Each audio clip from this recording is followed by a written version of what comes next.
Tips and tops channel को subscribe करना बिल्कुल फ्री है। सब्सक्राइब करें और इस बेल आइकन को दबाएं हमारे नए वीडियोस सबसे पहले देखने के लिए।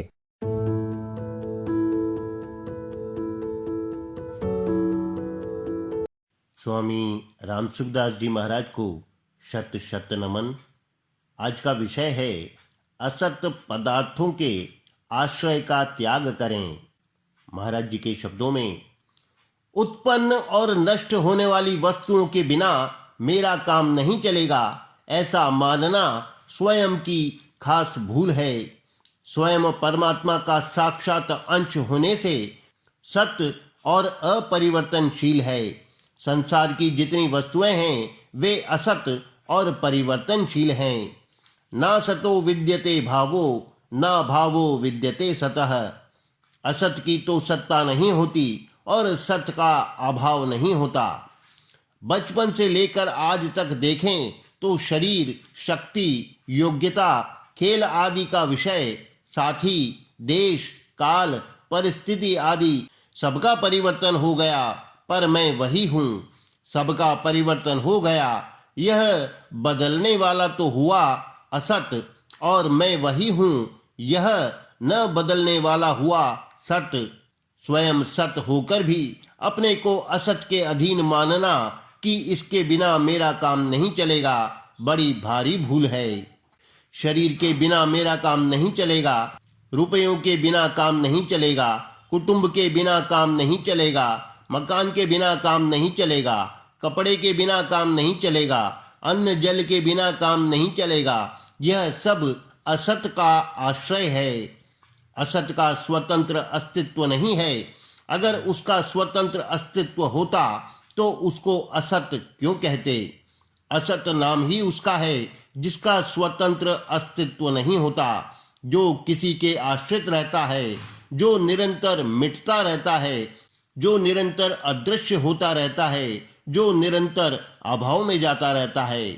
स्वयं सत होते हुए भी असत का आश्रय ले लेना, असत के पराधीन हो जाना और उस पराधीनता में भी स्वाधीन बुद्धि कर लेना, यह खास गलती है।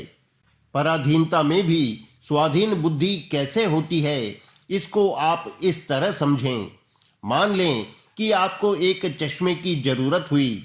अब विचार होता है कि एक चश्मा चाहिए, क्या करें, किससे कहें, कौन लाकर दे? हमारे पास रुपए नहीं हैं, इसलिए हम पराधीन हो गए। अगर हमारे पास रुपए होते तो हम पराधीन नहीं होते और चट रुपए देकर ले लेते। इस प्रकार पास में रुपए न होने से आप अपने को पराधीन मानने लगते हैं। अब विचार करें कि आप स्वयं रुपए हो क्या? रुपए भी तो पर ही हैं। आप रुपयों के अधीन होने पर भी अपने को स्वाधीन मान लेते हो। यही पराधीनता में स्वाधीनता बुद्धि होना है। पराधीनता में स्वाधीनता की बुद्धि होने के समान दूसरा अनर्थ कोई है ही नहीं। संपूर्ण पाप इसके बेटे हैं। पाप, अन्याय, झूठ, कपट, नरक आदि सब इस बुद्धि के होने से ही होते हैं। आप विचार करें कि रुपए स्व हैं या पर हैं। रुपयों के अधीन होना स्वाधीनता है या पराधीनता है?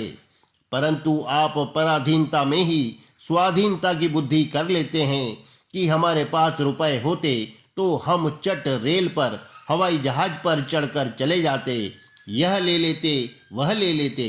यह रुपयों की पराधीनता है।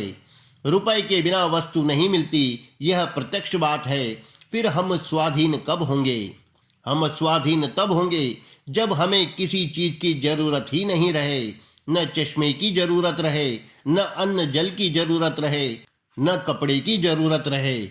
यह कब होगा? यह तब होगा जब आप स्वयं को शरीर से अलग अनुभव करोगे। आप शरीर के साथ मिलकर एक हो जाते हो तो शरीर की जरूरत आपकी जरूरत हो जाती है। जैसे कोई पुरुष विवाह कर लेता है तो जब वह स्त्री के लिए लहंगा, नथ आदि खरीदने जाता है तो दुकानदार से कहता है कि मेरे को लहंगा चाहिए, नथ चाहिए। दुकानदार उससे पूछे कि क्या तुम लहंगा, नथ पहनते हो? तो वह कहेगा मेरे को नहीं, घर में चाहिए। उसने स्त्री के साथ संबंध कर लिया तो अब स्त्री की आवश्यकता उसकी अपनी आवश्यकता हो गई। ऐसे ही शरीर में मैं और मेरा कर लेने से शरीर की आवश्यकता अपनी आवश्यकता दिखने लग जाती है। वास्तव में यह आपकी आवश्यकता नहीं है, यह शरीर की आवश्यकता है।